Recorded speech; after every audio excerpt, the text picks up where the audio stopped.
कैसे बने दुनिया के सबसे बड़े वकील मुकुल रोहतगी।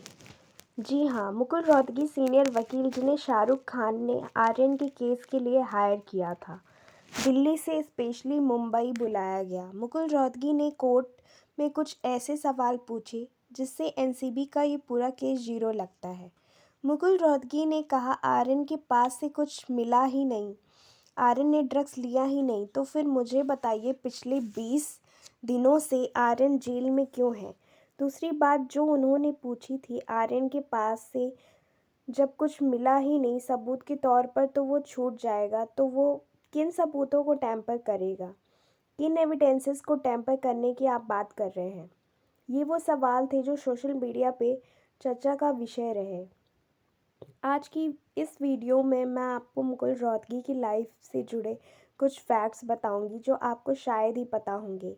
मुकुल रोहतगी एक सीनियर वकील हैं। इंडिया में गिने चुने वकील हैं जिनका नाम टॉप पर आता है, जिसमें कपिल सिब्बल, जेठमलानीस और मुकुल रोहतगी का नाम इन्हीं लोगों के साथ लिया जाता है। मुकुल रोहतगी आम लोगों के लिए तो लड़ते नहीं हैं, वो सिर्फ वीवीआईपी केसेस ही लड़ते हैं।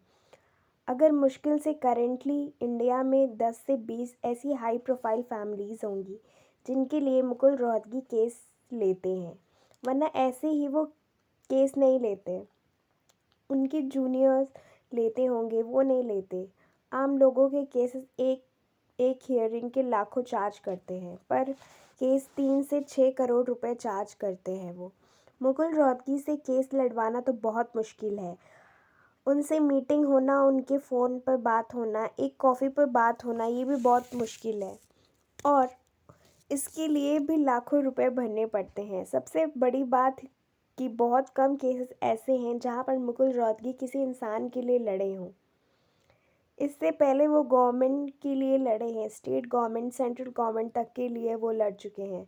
Mukul Rohatgi additional solicitor general, इसके अलावा 14 अटॉर्नी जनरल ऑफ इंडिया भी रह चुके हैं। यानी कि उस पोजीशन पर जहाँ पर जो सरकार है वो अपना जो भी लीगल ओपिनियन है वो आपसे लेती है, उस पोस्ट को भी वो सर्व कर चुके हैं।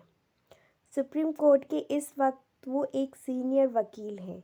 इसके अलावा सरकार द्वारा ऑफ़र की गई बहुत बड़ी पोस्ट उन्होंने रिजेक्ट की है, वो है चीफ जस्टिस ऑफ इंडिया। जी हाँ, कहा जाता है कि मुकुल रोहतगी को ये पोस्ट ऑफ़र हुई थी, लेकिन ये पोस्ट सिर्फ़ और सिर्फ उन्होंने इसलिए ना कह दी क्योंकि कुछ खास पैसा नहीं था। वहाँ बाहर अगर वो काम करते हैं, यानी कि नॉन गवर्नमेंट वाले जो केसेस हैं, वहाँ से उन्हें पैसा बहुत अच्छा मिलता है। मुकुल रोहतगी की पर्सनल लाइफ के बारे में बात करते तो उनके पिता हाई कोर्ट के जज रह चुके हैं, अवध बिहारी रोहतगी। उनके पिता का नाम मुंबई के गवर्नमेंट लॉ कॉलेज से मुकुल रोहतगी ने लॉ की पढ़ाई, उसके बाद योगेश कुमार सब्बरवाल को वो असिस्ट कर चुके हैं। Yogesh Kumar Sabharwal chief justice of India रह चुके हैं। कुछ समय बाद उन्हें असिस्ट करने के बाद मुकुल रोहतगी ने अपना प्राइवेट काम शुरू कर दिया। धीरे धीरे जीत हासिल करते गए, पोस्ट ऊंची बढ़ती गई। एक टाइम ऐसा आया जब सेंट्रल और स्टेट गवर्नमेंट उन्हें अपने एडवोकेट के रूप में अपॉइंट करती थी। गुजरात के दंगे हुए थे 2002 में, तब उन्होंने सुप्रीम कोर्ट में गुजरात को प्रेजेंट किया था और उनकी तरफ से दलीलें पेश की थी। इसके अलावा महाराष्ट्र में जब सीबीआई के स्पेशल जज BH लोहिया की डेथ हुई थी, तो उसके लिए भी महाराष्ट्र सरकार को मुकुल रोहतगी ने ही रिप्रेजेंट किया था, उनके लिए लड़े थे वो। और तब किसी ने RTI के ज़रिए पूछा था कि महाराष्ट्र सरकार ने मुकुल रोहतगी को एज अ फीस कितना रुपए दिया। तब खबर सामने आई थी कि 1 करोड़ 25 लाख रुपए मुकुल रोहतगी को दिए गए थे। ये बहुत सालों पहले की बात है। अब वो प्राइस 3 से 6 करोड़ रुपए हो गई होगी। इस वक्त मुकुल रोहतगी के पास जितने भी केसेस आते हैं, हाई प्रोफाइल आते हैं। जो कम और छोटे लेवल के केसेस होते हैं वो उनके जूनियर्स हैंडल करते हैं। इस वक्त उनके कम से कम 80 से ज़्यादा जूनियर्स और असिस्टेंट हैं जो उनके अंडर काम करते हैं और यकीन मानिए उनकी फीस भी आसमान चूमती है।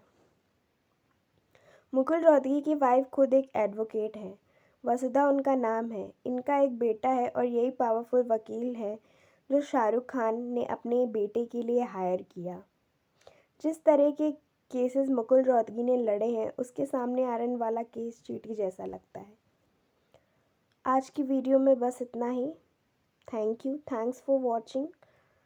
Do like, share and subscribe. Bye bye, take care.